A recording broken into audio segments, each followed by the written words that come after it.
জমিনের মধ্যে আগমন করলেন।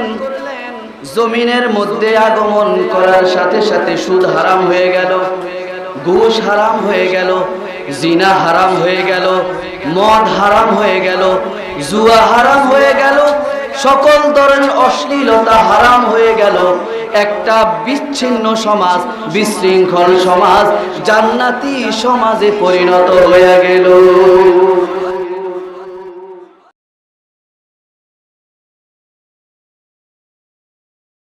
সবাই ভালো আছেন আপনারা?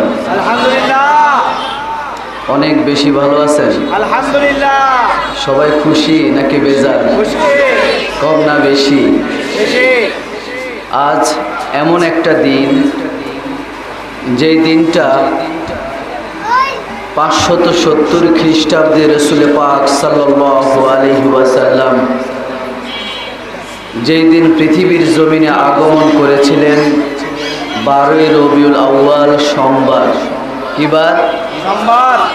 আজকে কিন্তু 12ই রবিউল আউয়াল সোমবার। সুবহানাল্লাহ বলেন। সুবহানাল্লাহ। আজকের ইমেজ, আজকের এই অনুভূতি, আজকের ভালোবাসা যে কোনো সময়ের চাইতে অনেক অনেক গুণ বেশি, ঠিক না ভাই? ঠিক। ভালোবাসাটা জাগ্রত করা, এটাই হচ্ছে মুমিনের একমাত্র লক্ষ্য এবং উদ্দেশ্য এবং কাজ। তো আমি সবার শেষে আসার কথা থাকলেও মাঝখানে এসেছি, কারণ আজকে সারাদিন বিভিন্ন জুলুসের কাজে ব্যস্ত ছিলাম। আজকে যেহেতু সোমবার, আল্লাহ রাসূল সাল্লাল্লাহু আলাইহি সাল্লাম নিজেই নিজের জন্মদিন পালন করেছেন রোজা রেখে। কি রেখে? জোরে বলেন, কি রেখে?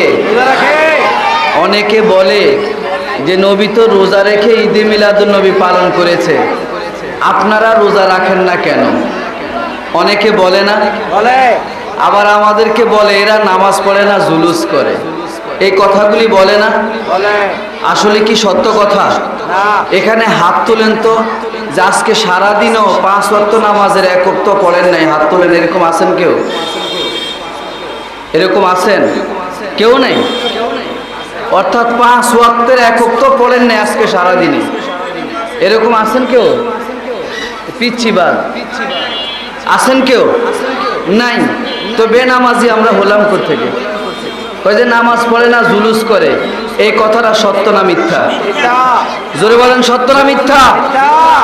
আপনাদের বুঝতে হবে, কথার জবাব দিতে হবে। আর বসে থাকার সময় মনে রাখতে হবে। তারপরে আপনারা জানেন, আজকে ব্রাহ্মণবাড়িয়ায় একটি জুলুসের মধ্যে হামলা হয়েছে। সেখানে প্রায় 7-8 জন ভাই আহত হয়েছেন। কিশোরগঞ্জে আমাদের একজন ভাই শহীদ হয়েছেন। এইভাবে চতুর্দিক থেকে বাতিল ফেরকা জুলুসের মধ্যে হামলা করে আমাদের ভাইদেরকে আহত এবং নিহত করেছে। মাগরিবের নামাজের পরে আমরা বন্দরে বিশাল মানববন্ধন করেছিলাম। অনেক ব্যস্ত, এবং আগামী 2-1 দিনের মধ্যে আহলে সুন্নাত ওয়াল জামাতের পক্ষ থেকে বিশাল কর্মসূচি আসবে। ইনশাআল্লাহ আপনারা থাকবেন তো? ঈদে মিলাদুন নবীর পক্ষে কর্মসূচিতে থাকবো তো ইনশাআল্লাহ। সেই জন্য আমি মাঝখানে একটু আলোচনা করে চলে যাব। এরপরে আমাদের শাসনগাঁও দেওয়ানবাড়ি জামে মসজিদের সম্মানিত ইমাম ও খতিব হযরতুল আল্লামা হযরত মাওলানা হাফিজুর রহমান আল কাদরি সাহেব, ওনার সুললিত কণ্ঠে আপনাদেরকে তাকরীর পেশ করে শোনাবেন। আমি যতক্ষণ আসি, আশা করব আপনারা ধৈর্য সহকারে আমার 2-1টি কথা শুনবেন। আশা করি আল্লাহ রাসূল সাল্লাল্লাহু আলাইহি সাল্লামের সদকায় ভালো লাগবে ইনশাআল্লাহ। জমিনের মধ্যে আগমন করলেন। জমিনের মধ্যে আগমন করার সাথে সাথে সুদ হারাম হয়ে গেল, ঘুষ হারাম হয়ে গেল, জিনা হারাম হয়ে গেল, মদ হারাম হয়ে গেল, জুয়া হারাম হয়ে গেল, সকল ধরনের অশ্লীলতা হারাম হয়ে গেল। একটা বিচ্ছিন্ন সমাজ, বিশৃঙ্খল সমাজ জান্নাতি সমাজে পরিণত হয়ে গেল। এইবার আসে দয়াল নবী কিভাবে দুনিয়াতে আসলেন। আমলের ওয়াজ করলাম, আকীদার ওয়াজও ভিতরে দিয়া কইরা দেই। আমাদের দেশের মা ও বোনেরা সন্তান যখন জন্ম দেয়, আমাদের মুরব্বী বাবারা আছেন অথবা আমরা যারা বাবা হয়েছি বুঝতে পারবেন, জিজ্ঞাসা করতে পারবেন। এখন আর বাবা হওয়া লাগে না, যে মিডিয়ার যুগ আসছে সবাই জানে দেখে। কথা বলেন ঠিক কিনা? সন্তান যখন দুনিয়াতে আসে, এই মানব সন্তান আগে মাথা আসে। কি আসে না মুরব্বী? আগে মাথা আসে, সবার আগে মাথা আসে। কিন্তু আপনার নবী, আমার নবীর আগে মাথা আসে নাই। সুবহানাল্লাহ পড়েন। আমার দয়াল নবী কদম মুবারক জমিনের মধ্যে আগে দিয়েছে। কেন ওয়াজটা করলাম? আপনি কোন দিক থেকে নবীকে আমার মতো মনে করবেন? কোন দিক থেকে নবীকে আমার মতো মিলাবেন? মিলানোর কোনো জায়গা নাই। দয়াল নবীজি কদম মুবারক জমিনের মধ্যে রেখেছে, আপনি আমি মাথা রেখেছি আগে। আমাদের মাথা আগে এসেছে, আমার নবীর কদম আগে এসেছে। এই জায়গার মধ্যে আমার সাথে আমার নবীর লগে পার্থক্য আছে না? দুই নাম্বার, আমরা যখন দুনিয়ার জমিনে আসি তখন আমাদের শরীরের মধ্যে কোনো পোশাক থাকে না, রক্ত মাখা থাকে, কিছু লালা জাতীয় পিচ্ছিল পদার্থ লেগে থাকে। কথা বলেন ঠিক কিনা? কিন্তু আমার নবী, আপনার নবী যখন দুনিয়ার জমিনে এসেছে রে বাবা, তখন দয়াল নবীজির পরনের ভিতরে জান্নাতি পোশাক পরা অবস্থায় ছিল। নবী আমার পোশাক পরে জমিনের মধ্যে এসেছেন। এই জায়গার মধ্যে আমার সাথে আপনার সাথে নবীর সাথে মিলাতে পারবেন না। আপনি আমি পোশাক ছাড়া জমিনের মধ্যে এসেছি, কিন্তু আমার নবী পোশাক পরে জমিনে এসেছে। সুবহানাল্লাহ পড়েন না? তিন নাম্বার, আমরা যখন দুনিয়াতে আসি, একটা মানব সন্তান যখন দুনিয়াতে আসে, তখন আমাদের সর্বপ্রথম আওয়াজটা কি হয়? ঠিক না বে ঠিক? বাচ্চাদের কান্নার শব্দ শুনে মায়ের ধ্যান ভেঙে, মায়ের কষ্ট দূর হয়ে যায়, মায়ের যন্ত্রণা দূর হয়ে যায়। কথা বলেন ঠিক কিনা?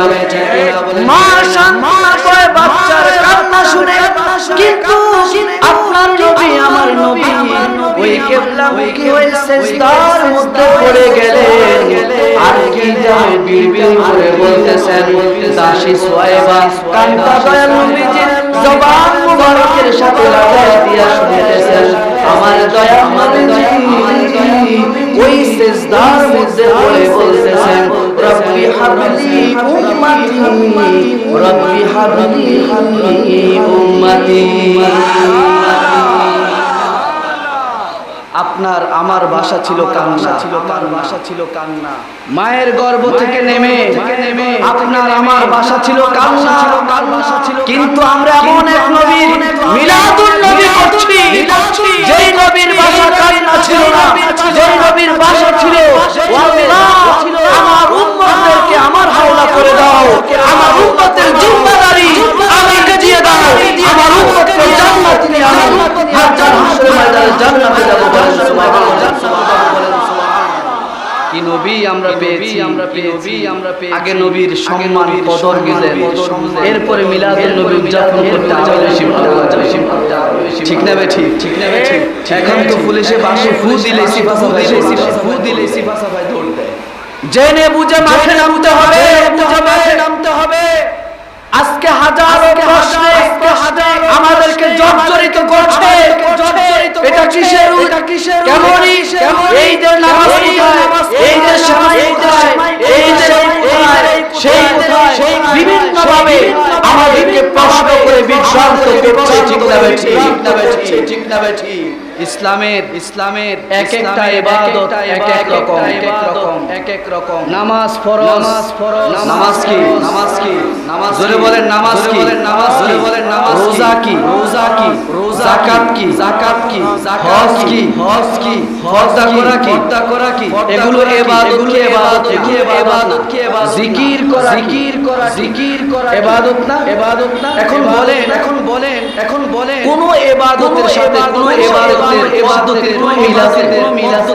নামাজের পদ্ধতির সাথে রোজার পদ্ধতির মিল আছে? জোরে বলেন না, মিল আছে?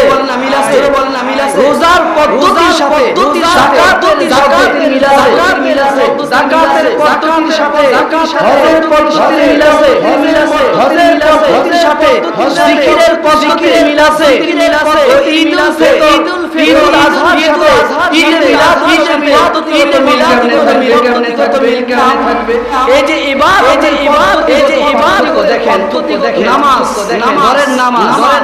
আচ্ছা নামাজ যেভাবে পড়ি, ঈদের নামাজ কি সেভাবে একটু সত্য কথা বলবেন, একটু পাঁচ ওয়াক্ত নামাজ যেভাবে পড়ি, ঈদের নামাজ কি সেভাবে পড়ি?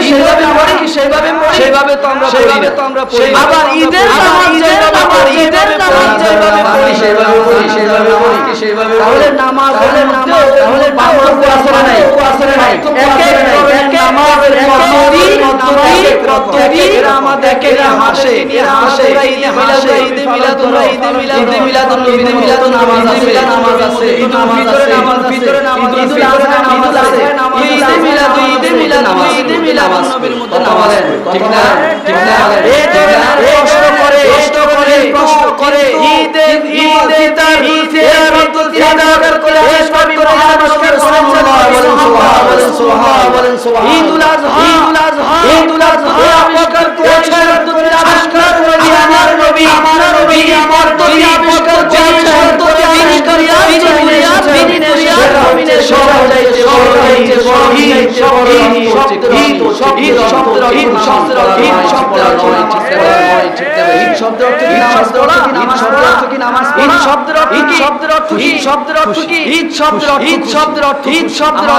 আমার আল্লাহ খুশি অনেক